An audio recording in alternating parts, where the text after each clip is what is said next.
Hello riders, hello everyone. SG Eats here, and today is not a food delivery vlog. Today we're doing a simple walkthrough and kind of like a mini review of the Snapcycle Roadmaster.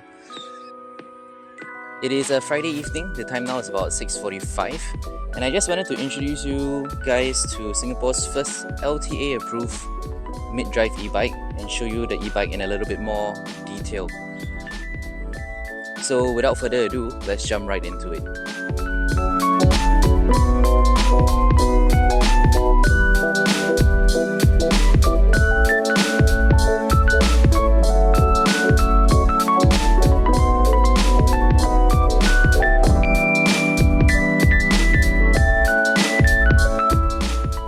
Alright, so we're gonna start from the front, and these are 700C tires. If you convert that, if you Google that, that's actually 29-inch. These are like, I'm not sure if I'll call them road tires, but they're definitely not designed for off-road, if you know what I mean. So if you're riding this, of course it's an e-bike, you'll be on the road. So these tires are quite suited to be on the road. I like them.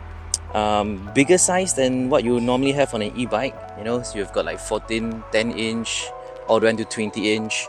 These are 29-inch. So personally, I love these bigger size tires. Over here, we have got the front light, which I can show you how to turn it on. The screw is a little bit loose, haven't tightened it yet, but we'll show you how you turn it on. Then let's move further back and get into the cockpit. So this is external, I added it on. This is actually your cockpit, how you control your e-bike. Let's show you how to power on the e-bike first. So if you take a look, the battery is over here, and if I were to remove this, there you go, much better. This is the battery. This is where it sits in your frame, and to power it on, it's just a short press of this button. You see the RGB light come on. So now the battery is on. You can go back to your cockpit, press and hold the power button, and booms, your e-bike is powered on. I'll intro you to the functions, what it provides, etc. later on. Let's move on first. So we show you how to power on the e-bike. Moving from the front, we have hydraulic brakes. These are awesome. These look like LOGAN, Logan hydraulic brakes, mineral oil. I don't know the specifics, or if these are very high-end or if these are budget, but in my experience using this e-bike so far, these work perfectly fine. Stopping power is great. Smoothness, you can literally brake with one finger, but of course for safety I usually have two fingers on each side. Other than that, the e-bike does come with really nice grips. If you can see, the grip extends outward over here. What this really helps with is for your palm. So this is the right side, right? When you're riding, it's very comfortable. It provides your palm with decent support, and yeah, it helps you to avoid a lot of pain in the palm as well after long hours of riding. Moving on, you have this trigger style 7-speed Shimano shifter. So as I mentioned, trigger style, hopefully you can see. And then yeah, so you pull and push to change the gears. Pulling the trigger will shift it up to a higher gear, and pushing here will lower your gear.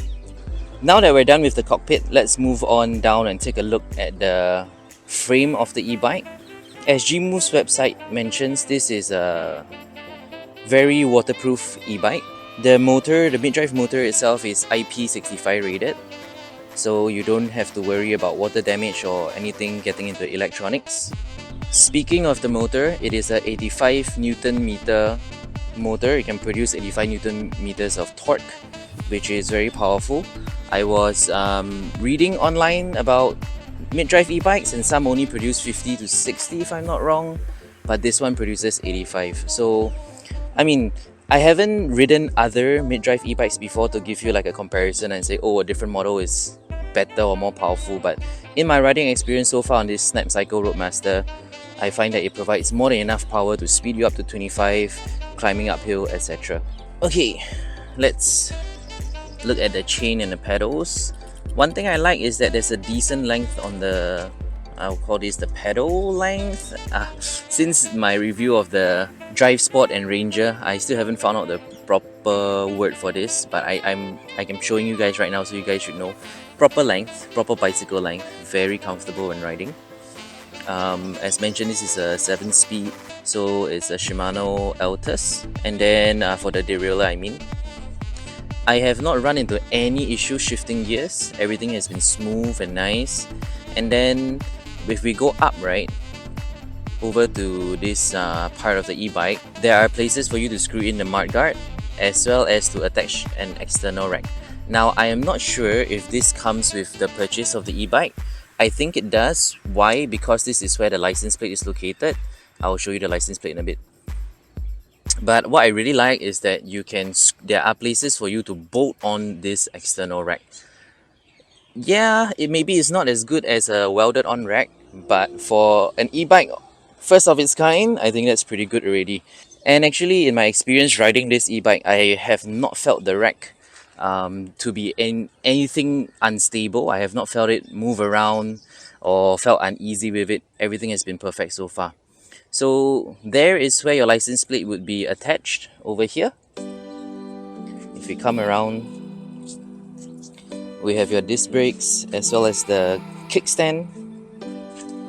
And then this is just a piece of label that says test ride. But okay, it's a very sleek looking e-bike that comes in 3 colors. We have iridescent green, matte black, and Tiffany blue.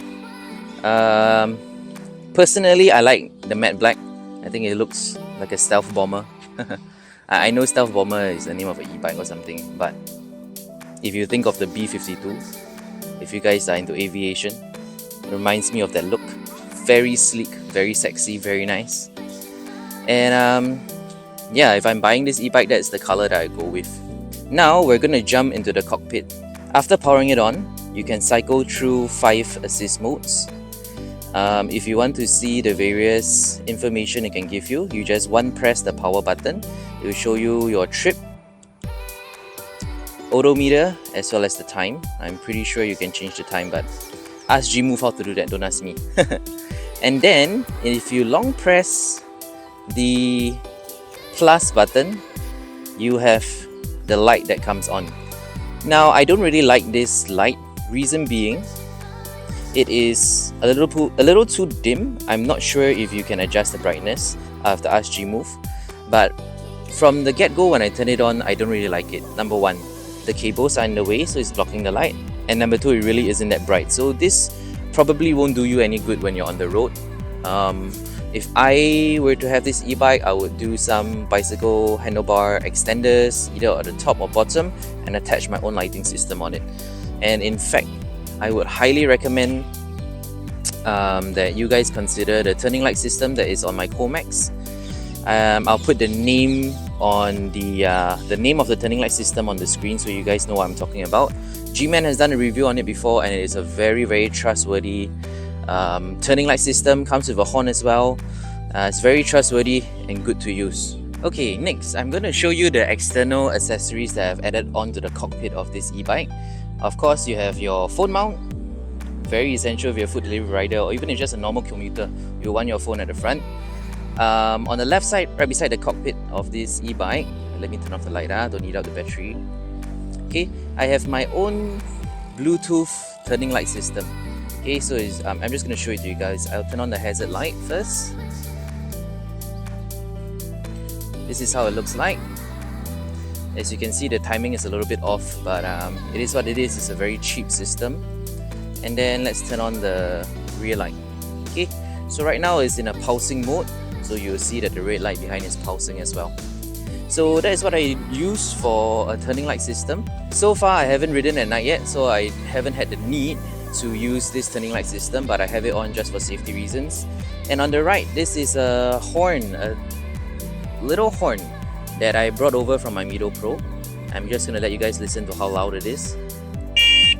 This horn is maybe not loud enough to be heard by cars, but definitely sufficiently and annoyingly loud enough to be heard by pedestrians and to make people aware of your presence. So that is the brief walkthrough of this e-bike, but I'll share more thoughts from my experience of riding this e-bike. And yeah, let's dive right into that. Okay guys, so what do I personally feel and think about this Snapcycle Roadmaster? For one, I have seen mid-drive e-bikes on YouTube in other countries, for example the US or the UK, with like the Himiway Zebra that London East uses, and then there are like a whole bunch of other e-bikes, mid-drive e-bikes that are available in the market. Well, sadly for Singapore, due to our very strict regulations, this is the only, for now, this is the only mid-drive e-bike approved by LTA and brought into Singapore to be sold, and I believe G-Move has the sole distribution rights. What do I feel about it? Personally, I love it. I love it from the fact that it looks like a bicycle. You can't really tell that it's an e-bike. The riding feel is exactly like a hybrid bicycle. Hybrid bicycle because of your positioning and your handlebar, your handling. But I'll dare to say that the ease of cycling this bicycle, this e-bike I mean, can match maybe a very beginner or entry level road bike. I'll compare it similar to my Java Siluro 3, and as you guys remember, if you go back to my very early episodes, is what I use to do my videos and my deliveries. For the battery, it is a 504 watt hour 36 volt 14 Ah. Just to take 36 times 14, you get 504. Okay, 36 volt 14 Ah. And similarly to my Q&A video, the one that I posted last week, you don't need to be concerned about the 36 volt 14 Ah size, because this is a very tanky battery. In the collaboration with G-Man and Bernie at Bukit Panjang, I went into very hilly terrain, into very tough terrain for 5 hours, and I only used 50% of the battery. So if you make an educated guess, as I said in that video, this battery will probably last you 8 hours. I wouldn't say 10, we will say 8 because maybe the consumption is a bit different. And if you get 2 to interswap or to bring out an extra battery when you're out for deliveries, it will last you probably 16 hours easily. Personally, I only do shifts that's up to like 12, 14 hours. I've never done 16 hours before yet. But having that freedom and not being worried about, oh, do I have enough battery? Oh, will I run out of battery?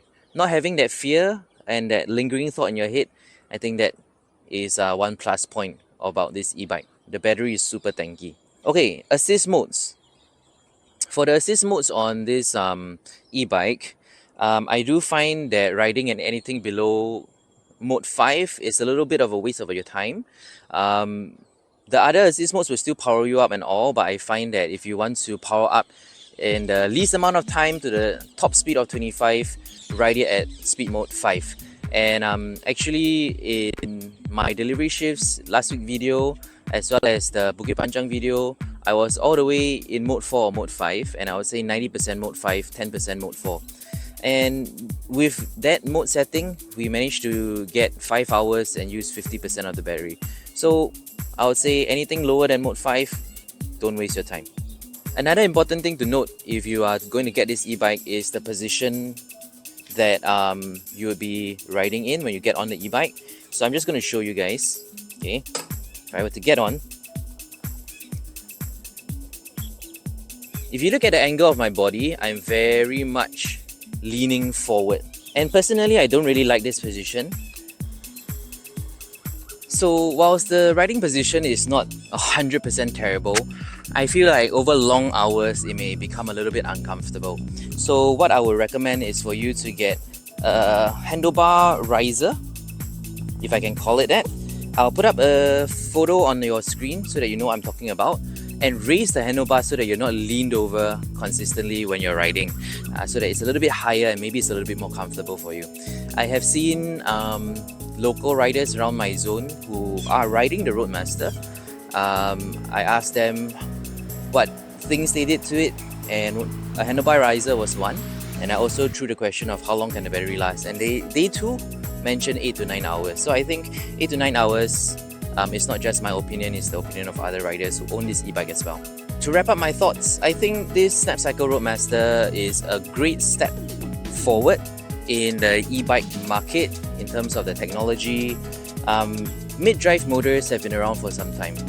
When I say it's a step forward for the Singapore market because we haven't had it introduced in the market until now, right? So who is it targeted at? As per my Q&A video, I mentioned that it's probably for people who have a little bit more money on hand to spend. I would imagine that people who would like to cycle to work would be interested in getting this because it looks like a bicycle, but it's like a low-key e-bike, if you know what I mean. It's comfortable to ride. You probably can cycle to work, lock it up, take the battery with you, etc. And that'll be great, right? For food delivery riders, again, nothing wrong with a food delivery rider to purchase this e-bike, but the price point of $2,699 I feel is a very big ask for a food delivery rider. So my hope is that either Gmove can start to source parts for this e-bike from cheaper places while still maintaining quality to bring the price down to make it more affordable for food delivery riders, or maybe as the technology advances, the parts and components will become a little bit cheaper to produce and make this e-bike available at a lower price point and, you know, have more people with the spending power purchase this e-bike. Now personally, I love this e-bike, but the one thing that's stopping me from purchasing it from Gmove is the price point of $2,699. Food delivery riders don't have it easy. The job that we do, as we all know, the fares have been going down, the distances to deliver orders have been increasing, and depending on which month, which season, which holiday, the orders can be really good or really slow. I would say if you're a food delivery rider considering this e-bike, there is nothing wrong with this e-bike. It works well, it functions well, it is very, very comfortable to ride. I feel confident on it.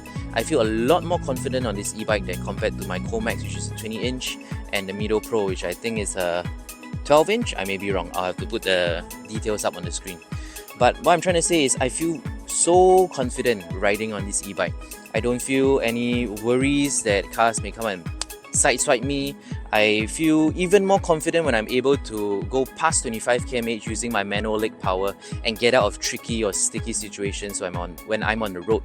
So if you're a food delivery rider, make sure that you have the financials to back up this purchase. If you want to get it, by all means, please get it. Actually, now is a great time to introduce. I do have an affiliate link down in the description below. If you want to purchase any Gmove e-bike, use my link. There's a small kickback for me, which supports the channel, and I'll appreciate if you guys use my link to purchase. So I've been talking. I think to wrap up this video, I would say this mid-drive e-bike is almost like cracking a cold can of Coke Zero or Coke or your favorite drink on a sweltering hot day, right? It's something fresh, it's something new, it's something that we haven't experienced before in this e-bike market, you know, in this time and age. And I love it. I absolutely love it. In fact, I love it so much I'm considering setting aside earnings from my food deliveries, setting aside and putting those funds into a, you know, small little savings, and when I get $2,000 plus dollars, I'll make a purchase of this e-bike and maybe sell away either my Mido or Comax, but you know, we'll see. If you want to test out this e-bike and have a go at it for yourself, contact Gmove. You can go down to their showroom, test it out in the multi-story car park. I promise you, you won't be disappointed. This is one of the best e-bikes I've ridden. Not saying that I've ridden a lot of e-bikes before. I have ridden Blue Tag from one of the riders within my zone. I have ridden Comax, Mido Pro, I've ridden the Ranger, the Drive Sport. So it's a handful of e-bikes, and I would say the riding experience on this Snapcycle Roadmaster has been the best experience for me, by far. So yeah, those are my thoughts. I will continue to film content on this e-bike. I will show you more delivery shifts and all, and probably further down the road I'll do a final thoughts and review on this e-bike. But I hope last week's Q&A helped you out. I answered a whole bunch of questions from you guys. I hope the thoughts I'm sharing with you right now in this video helps as well. And as always, if you want to purchase any products from Gmove, use my affiliate link down in the description below. I greatly appreciate it. Catch you guys in the next one. Remember to like, share and subscribe. And we'll see you in another SG Eats Food Delivery Vlogs. Peace.